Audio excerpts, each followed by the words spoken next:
haddii aad cabto biyo aad u badan saacadii ama yani si guud maalintii xaddi ka badan inta lagu talagalay jawaab noocee ah ayay ka bixinayaan xubnaha kala duwan ee jirkaada. waxaan kula wadaagi doonaa isbeddel aadan filaynin oo si degdeg ah jirka ugu yimaado marka aad cabto biyo fara badan ama in ka badan inta caadiga ama xaddiga caadiga ah. sida caadiga ah cabista biyo kugu filan maalintii waxay door muhiim ah ka qaadataa habsami u shaqaynta xubnaha kala duwan ee jirka, balse haddii qofka cabo in ka yar ama in ka badan xaddigii loogu talagalay si maalinle ah waxa uu jirka ka bixiyaa jawaab celin degdeg ah, taas oo qofka u maleeyo xaalado caafimaad darro ama xanuun ugu yimid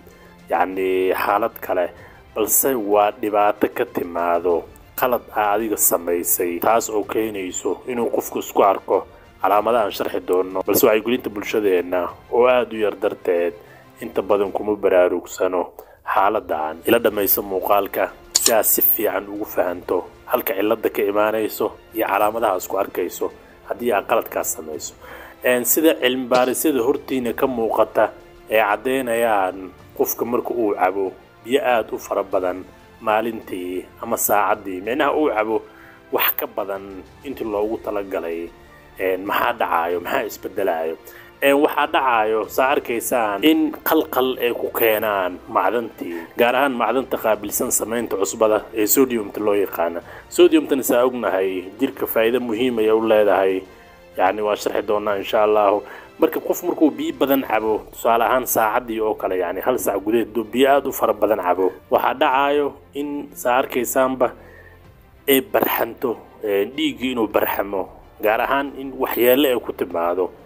macdantii gaar ahaan sodiumta. taas marka waxay keenaysaa sida hortiina baa ka arkaysaan hyponatremia wax loo yaqaan, oo ah heerkii macdanta sodiumta inay yaraato. marka keliyaheena waxay isku dayayaan si xaaladda ay caadi ugu soo celiyaan in biyo badan jirka ay ka saaraan, balse nasiib darro halkii saacba kelida sida hortiina ku qoran waxay jirka ka saari kartaa yani ugu badnaan 1 litir ayay jirka ka saari kartaa. marka qofka duu biyo fara badan cabo 2 litir wax ka badan oo cabo, yani hal saac gudaheed oo aad u boobsiya ama hal saac gudaheed oo biyo aad u fara badan oo cabo, يعني كليدين أي صارت هل لتر أم وحكير أي صارت وصار كيسان هل لتر أم وحكير أي صارت هل كساعة مركا وحدا عاين يجي أو برحمه. تاسنا حكيريسا إن معدن الصوديوم تي أي يراتو مركا معدن تمركا يراتو قفكو حسكو أركايا على مدى كمديهين مدحنون لللبو مطق سو كلا ددك قار، يعني هدي آد أسي ودان إن مداه وحدا عايو إن قفك النفسي وحي أي لبان. marka xaaladan yani inta badan waxay timaadaa markuu qofka biyo aad u fara badan cabo saacad gudaheed, gaar ahaan dadka yani saarkaysan jimicsiga sameeya ama orodyaanada orodkii waxa sameeya ayaa u badan oo qofka yani on fara badan ayuu dareemayaa marka biyo aad u fara badan ayuu hal mar cabaya, taasoo qalad ah.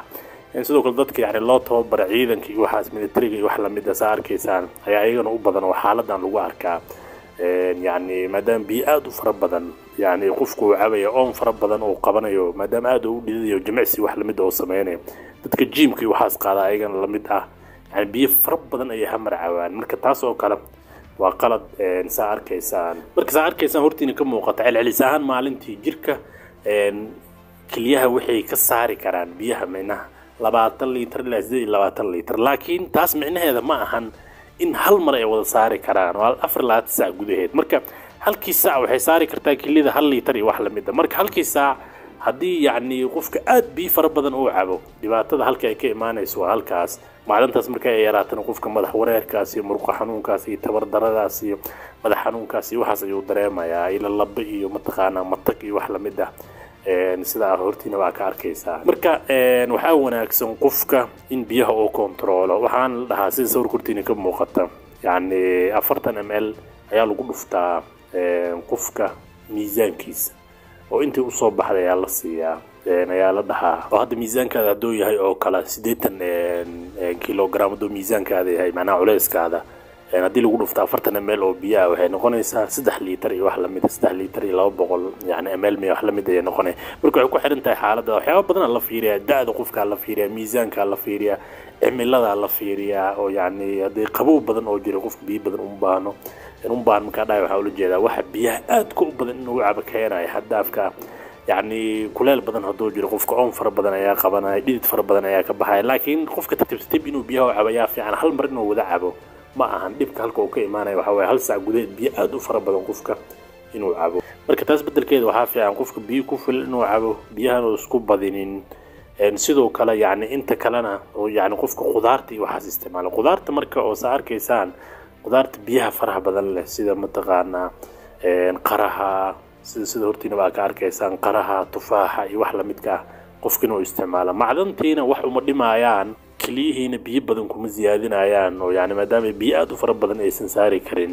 oo 1 litir saacadii wax la mid ah ay saari karto markiina faantay ay arjanaya marka meeshii biyo fara badan dareemayso khudaartan isticmaal meesha hal saac gudaheed biyo fara badan ka isticmaal hadii aad dadka jimicsiga iyo sportska waxa sameeyo أما يعني عيدني وحلا مدة عاتها أما قف كرديان عاته أرضي وحلا مدة يعني سياسة يا وناكسون قدار تاس معناها وهرتيني كم موقتنا أكو كبت بيها يعني حد لو تلقى لي سيد على اللسان لبل ليتر خف كيا الله يعني لا سدح ليتر نوع أو مال أنت عياف يعني هل مرنا ولعبتنا واحد بكو بدن وكيما هذا يبقى تذكرت ما أذن يعني نفعنتين يا رجال يا إن شاء الله تعالى شكرا سوقوا بينا السلام عليكم ورحمة الله وبركاته.